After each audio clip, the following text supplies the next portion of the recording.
Bye, have a great time. Hey yo, this is King Black, and I wanted to go over some of the signs that you may experience that will let you know if any situation you are about to head into is good for you or not. When it's a negative situation, we have this conscience within us, sort of like Jiminy Cricket or Pinocchio or the little devil and angels on our shoulders whispering, telling us which way to go. Now, for most of us who grew up with a moral compass, meaning we can differentiate good from bad. We develop this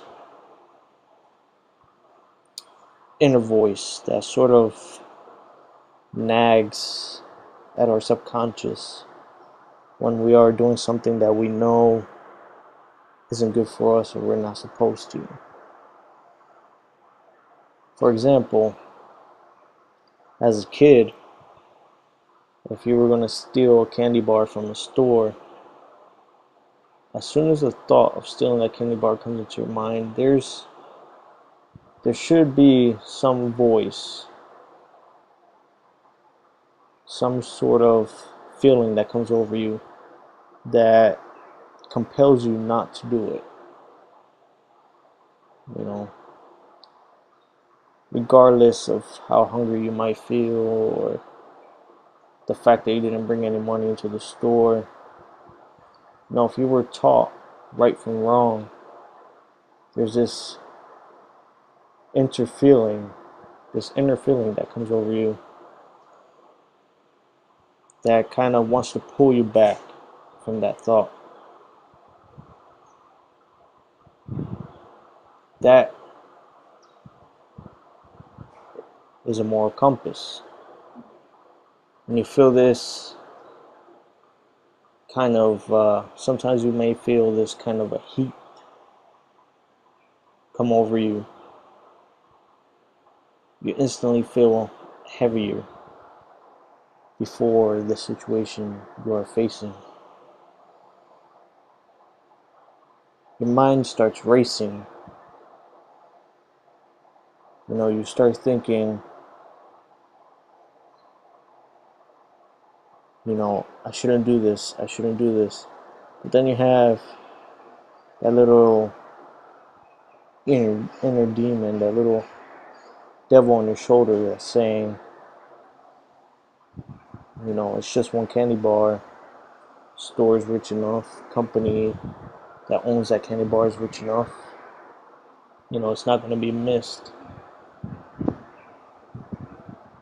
And back in the day, 70s, 80s, and 90s, early 90s, you would get away if you were to be caught. They would call your parents to come pick you up, or nothing that serious would come out of it. Nowadays, you have kids that are going to jail for stealing. So it is shoplifting. But my point is, when you face these situations, like many of the people out there are faced with drugs, and say you know somebody who's doing cocaine, and you're with them at the particular moment that they decide to engage in the usage of narcotics. And they tell you, come on, do it with me, or just do a little bit, it's not going to hurt you. They keep nagging you, nagging you, nagging you. And it's wrong. You already know in your mind how that destroys people. But then there's the temptation, the spirit temptation that's in the room.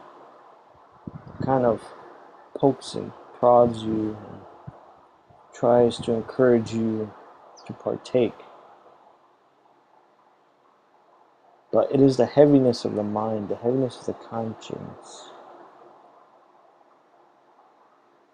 the inner kid in you that knows right from wrong, who's trying to fight that battle and trying to tell you that partaking in that situation does not justify the long-term consequences of you joining that situation, joining the activity. The same thing applies to robberies, assaults, murders outside of self-defense. When you are faced with these situations, there's an inner voice that comes over you for it. For some people, they've suppressed it for so long, it lasts less than half a second. But the point is, the voice is still there telling them it's bad, it's wrong, it's evil, don't do it. That's a no-no.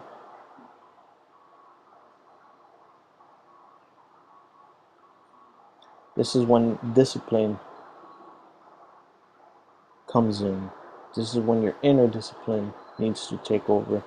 This is when your self-control, your free will should overpower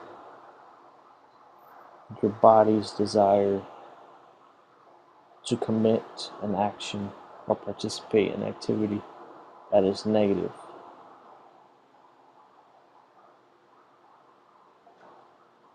Too many good people have been destroyed because of a little mistake that led to a bigger mistake, that led to an even bigger mistake, until it ends up being nothing more than catastrophe after catastrophe. You cannot allow yourself to let the mistakes into your heart, into your mind. Because once you steal that little candy bar, if you don't seek forgiveness and you don't try to remedy that behavior,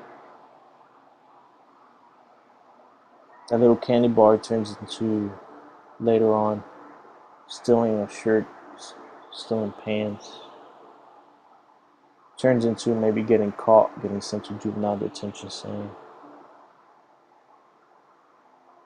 That evolves into, well, I already have a record, so it doesn't matter anymore. My reputation's already tainted. So then you steal a car, you rob somebody, take their wallet, their cell phone. That turns into getting arrested again, being sent to county, or depending if it was aggravated robbery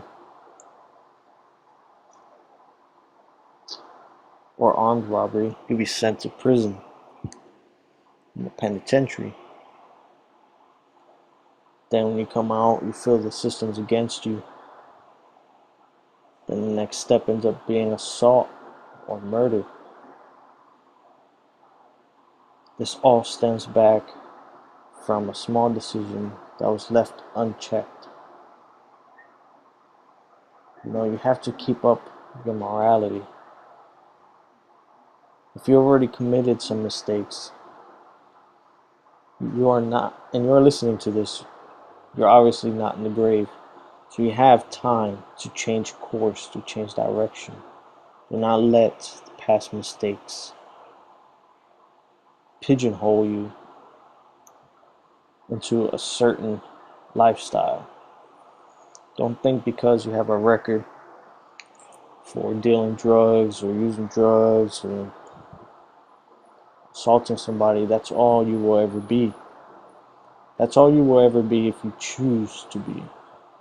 If you choose a different path, if you choose the positive path, you can slowly transform yourself into a better person, a better citizen for your neighbors, for your family, for those young ones who are looking at your every step. Take care of yourself. Adios.